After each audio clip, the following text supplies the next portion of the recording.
We're going to talk today about expecting the worst, because a lot of us do this.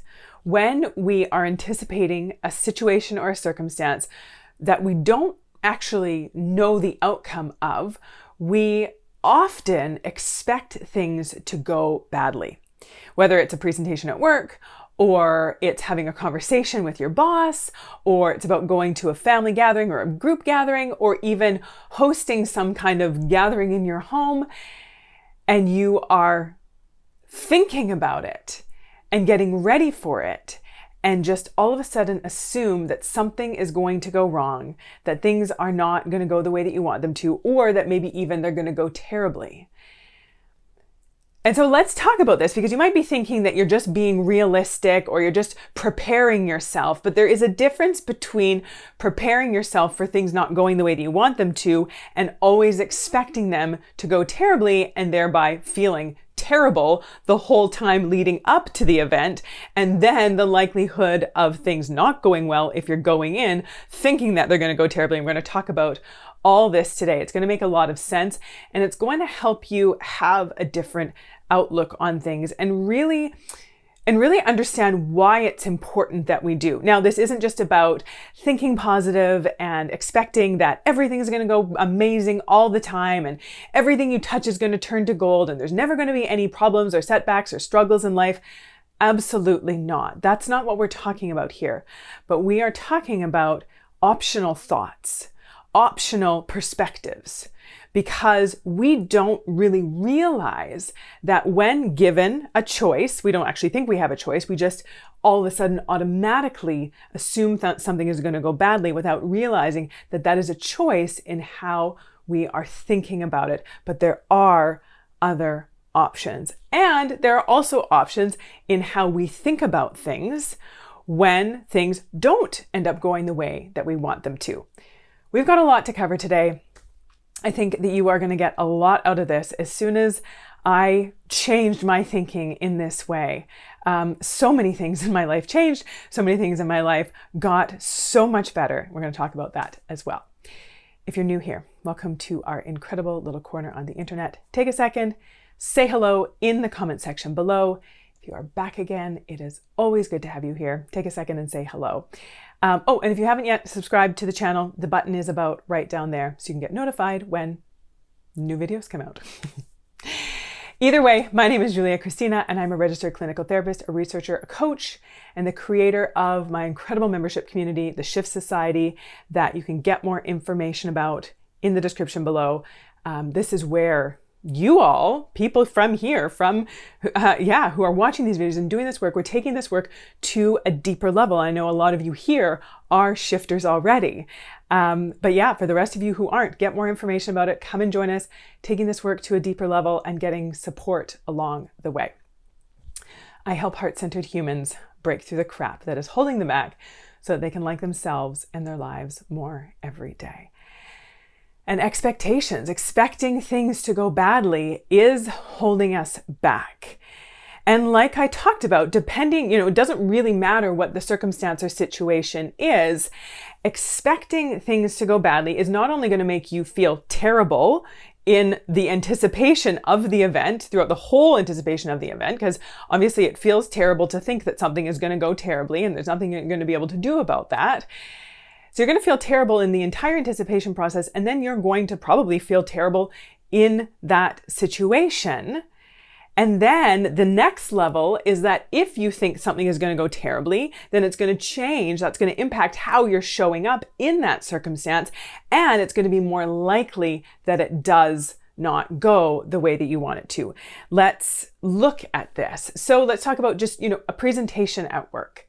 So let's say that you have a presentation, if it's virtually on like a Zoom meeting, or if it's actually, in a physical office space, and if the presentation is 5 minutes or 50 minutes, and you're just expecting that, something is going to go wrong. Someone's going to ask you a question that you don't know the answer to.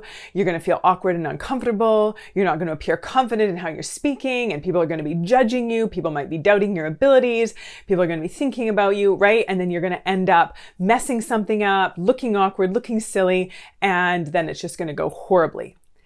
So then, of course, if that's what you're expecting, then the whole anticipatory process leading up to that, you're going to feel terrible. And then when you're actually giving the presentation, in the back of your mind, you're going to be thinking all those things. And so you're going to be so distracted with those thoughts and not as able to focus on actually giving a good presentation. And the same thing for the preparation process. If you're so fixated on everything going terribly, and you're not going to spend that mental energy planning and preparing, because all of your resources will be going into expecting things to go bad.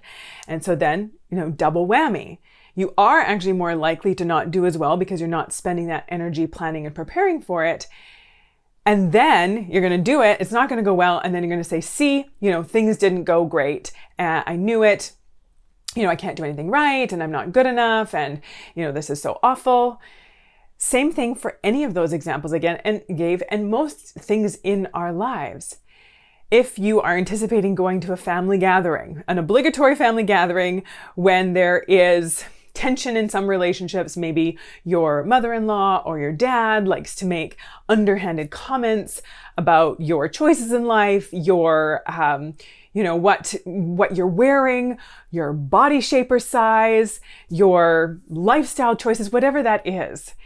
And they like to chime in on that stuff. Or you have someone in your family who, brings up uncomfortable conversations and addresses, tense topics. And you're like, there's going to be a big fight. It's going to be this big thing. It's going to be so awful. I'm going to be so uncomfortable. I don't want to deal with this. I don't want to deal with these people. And so you're going to spend all this time stressing out, getting upset, anticipating things going terribly. And so then again, feeling terrible during the entire anticipation process, and then showing up probably feeling guarded, defensive, maybe a little bit like a bit of a chip on your shoulder. And then other people are going to see that, going to kind of feel weird about it, going to react to it. And then, likely there is going to be tension. Things aren't going to go well. You're going to get yourself, if you have anticipated that someone's going to bring up a controversial topic, it's going to turn into a big family fight, and you're going to get so upset about it, right? You're going to get drawn into it. You're just expecting that this is going to happen as if you have no control over it. Then it's more likely to happen. And so taking a step back and looking at your expectations around situations. Do you have thoughts often that come into your brain like everything is going to go wrong, or people are going to judge me, or this situation is going to be so uncomfortable, I'm not going to be able to handle it, or, nothing is going to turn out well? Do you often find yourself thinking these thoughts? And now that I say it, you might not have even been aware that this is where your brain goes often.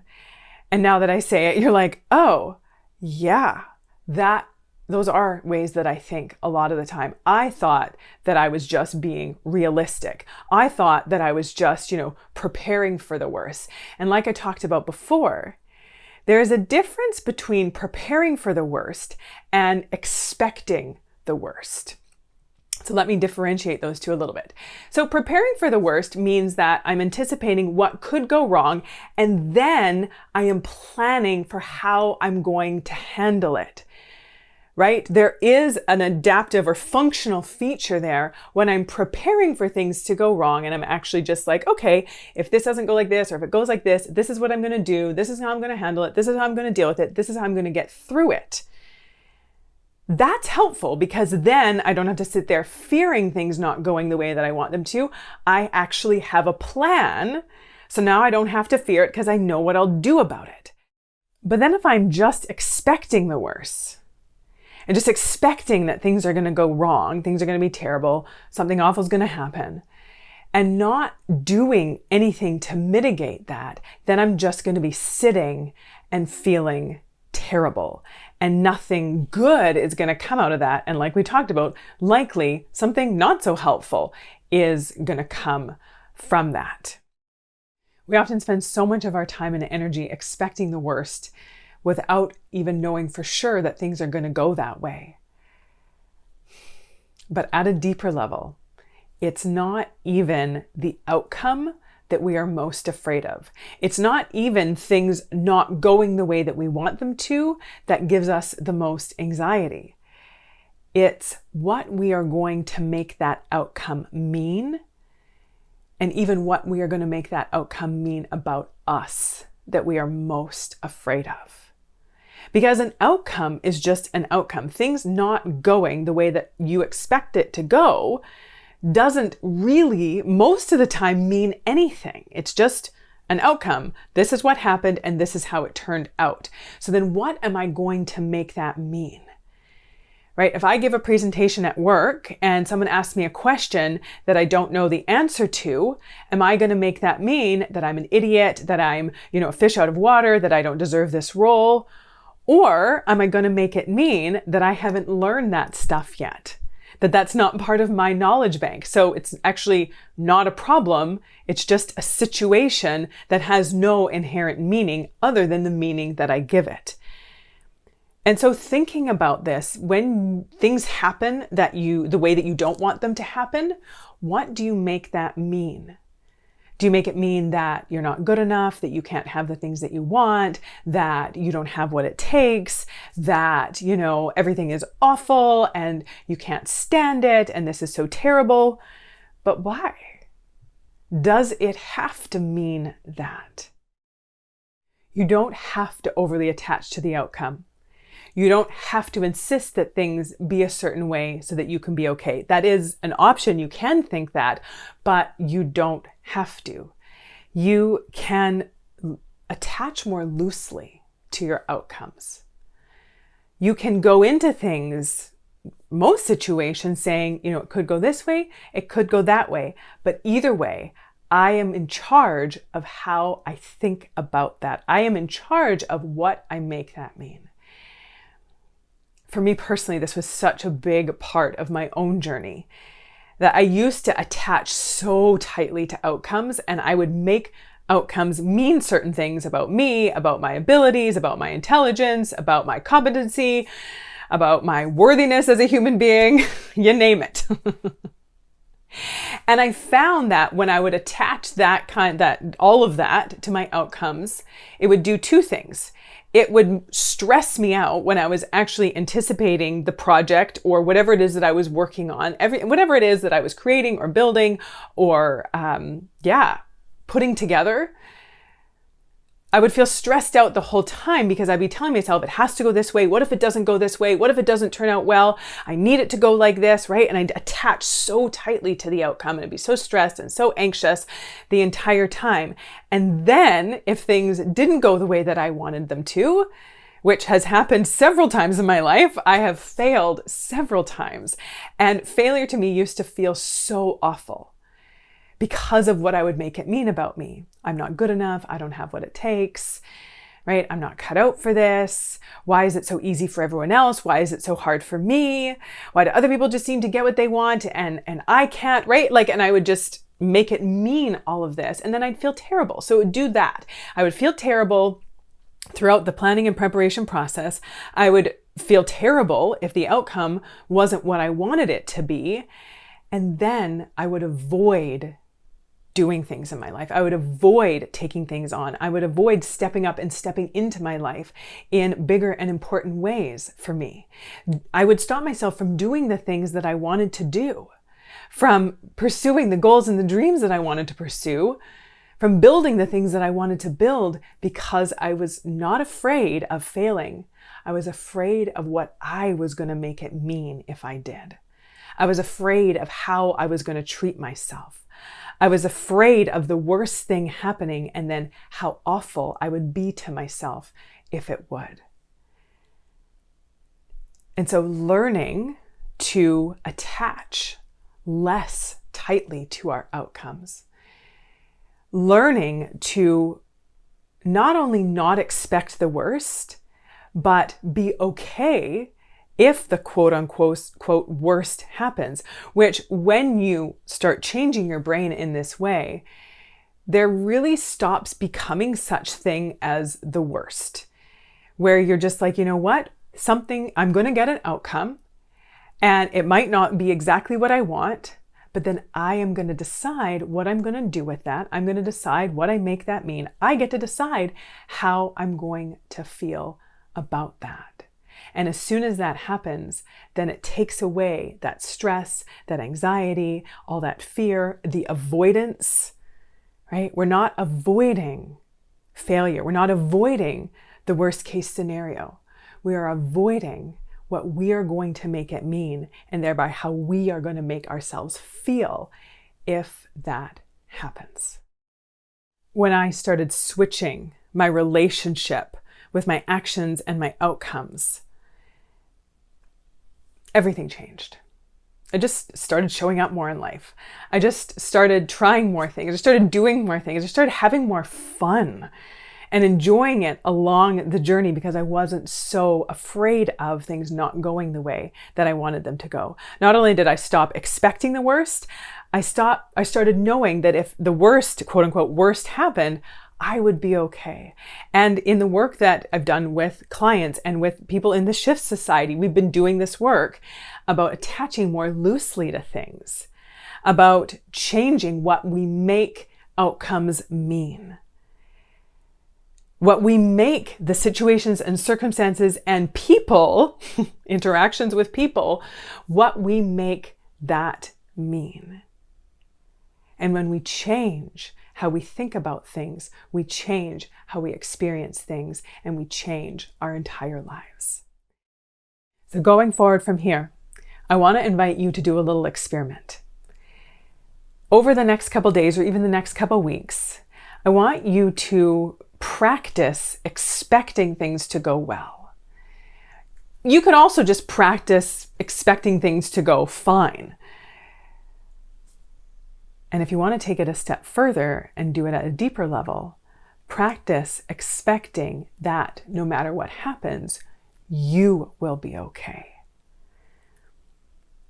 If trusting that you are going to be okay no matter what happens, if feeling more confident in yourself and being able to catch instead of kick yourself when you fall, if having that sense of trust within yourself is something that you struggle with, I have a guide. It's the Simple Steps to Self-Trust. You can get it. It's in the description below, and it's going to walk you through how to be okay with yourself, how to actually be good with yourself so that no matter what is happening around you, you have that solid sense of self that's going to carry you through. Make sure you get that guide. It's in the description. And then also get on the wait list for the Shift Society. This is the deeper work that we're doing in there. We are changing our brains in how we think and feel and thereby show up in the world every single day. More information about that in the description, and you can get on the wait list there. If you got something out of this video, if I could ask you to take a second and like the video, I think the button's about right down there. And then also subscribe to the channel if you haven't already. That button is about right down there. And if you think that someone that you know would benefit from changing their expectations in these ways, then please do share this with them and then let me know in the comment section if you do, because that means the world to me and I really appreciate that. And I would love to be able to thank you for doing that. Always good to have you here. Being mindful of what you are expecting and then what you are going to make outcomes mean is going to be huge in changing how you think and feel and show up every day. Until next time, take good care.